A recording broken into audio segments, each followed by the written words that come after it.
Hello viewers, I welcome you to Beyond the Headlines. Peter Obi's visit to Rwanda on September 6th holds significant relevance to addressing food inflation and insecurity in Nigeria. Obi was a panelist at an international conference on food security in Kigali, Rwanda's capital. Meeting with President Kagame, Obi discussed Rwanda's successful agricultural transformation and food security strategies with him. Rwanda has made remarkable progress in agriculture, becoming a net exporter of food despite its small size. Now let me use Obi's usual analogy with Bangladesh. The country Bangladesh is approximately 148,000 square kilometers large, while Nigeria is about 923,768 square kilometers large. Now this entails that Bangladesh is less than 1/6 of Nigeria. Yet, Bangladesh produces 35 to 40 million tons of rice annually, while Nigeria produces only 3 to 4 million tons of rice, which is roughly 10% of Bangladesh's rice production. Very sad indeed. Obi also toured the Giants of Africa projects, which focus on youth basketball development and life skills training. The initiative can be replicated in Nigeria to engage youth in agriculture and sports, promoting food security and economic growth. Obi explored Rwanda's solutions to food insecurity, and these include crop diversification, irrigation systems, agricultural finance, and food processing. Obi's visit highlights the potential for Nigeria to adopt similar strategies to address food inflation and insecurity. By exploring Rwanda's success stories, Obi aims to identify practical solutions to Nigeria's food insecurity challenges, ultimately reducing food inflation and ensuring sustainable food systems for the country's growing population. It's enough. It's ginger. It's enough, yeah. Good. So 1 teaspoon. 1 teaspoon. 1 teaspoon of turmeric. So how much is this one? So in Nigeria, this one is 1,000.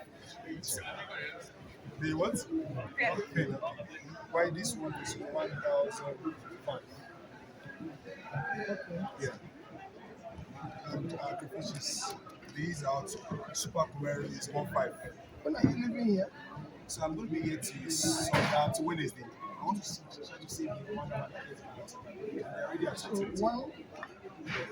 1.5. Yes, this one is ginger is 1.8. This is 1.2. So you take out the difference. Yeah, exactly.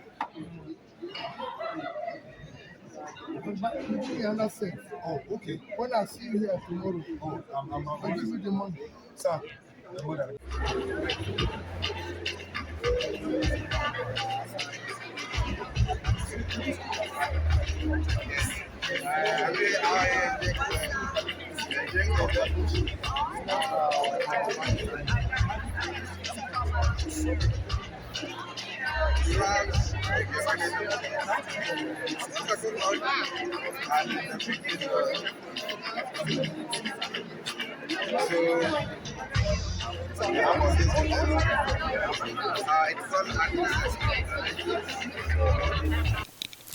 Away from this, a video has emerged showing Crown Prince Mohammed bin Salman of Saudi Arabia expressing his desire to return the country to a moderate form of Islam, one that is open to all religions and the world.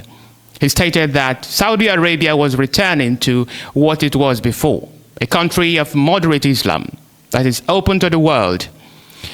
This vision is part of his broader initiative, Vision 2030, which aims to modernize the country's economy and society. The Crown Prince also positioned himself as a leader of this shift towards a more moderate Saudi Arabia. Take a look. We only want to go back to what we were, the moderate Islam that is open to the world, open to all the religions.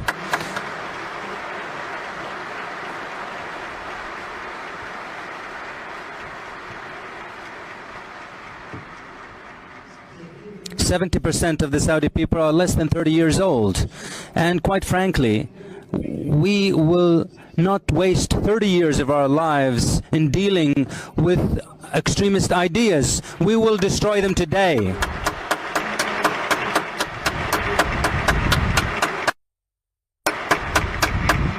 We want to live a normal life, a life that translates our moderate religion, our good customs. We coexist and live with the world and contribute to the development of our country and the world. This is something that there are steps that we have taken in the past that are clear. I believe that we will eradicate the rest of extremism very soon. Now, what is the implication of this profession? Saudi Arabia is home to Mecca, a place considered as the holiest city in Islam. Mecca is the birthplace of the Prophet Muhammad and the location of Kaaba, a cube-shaped building considered the house of Allah and the direction of prayer for Muslims worldwide. Since Saudi Arabia is the centerpiece of Islam, one would expect that extremism would be at its strongest in the country, but this is not the case. What Prince Salman's profession means is that Islam, like any other religion, is not inherently related to extremism. However, some extremist groups have misinterpreted and distorted Islamic teachings to justify their violent actions. Islamic extremist groups could also emerge in response to political oppression, social injustice, economic inequality, using Islam as a rallying cry. Extremist leaders also manipulate Islamic concepts such as jihad to promote their agenda, often ignoring the context and the true meaning. For instance, groups such as Al-Qaeda and ISIS claim to be fighting jihad against the West, but according to some Islamic scholars, their actions such as killing innocent civilians contradict Islamic teachings.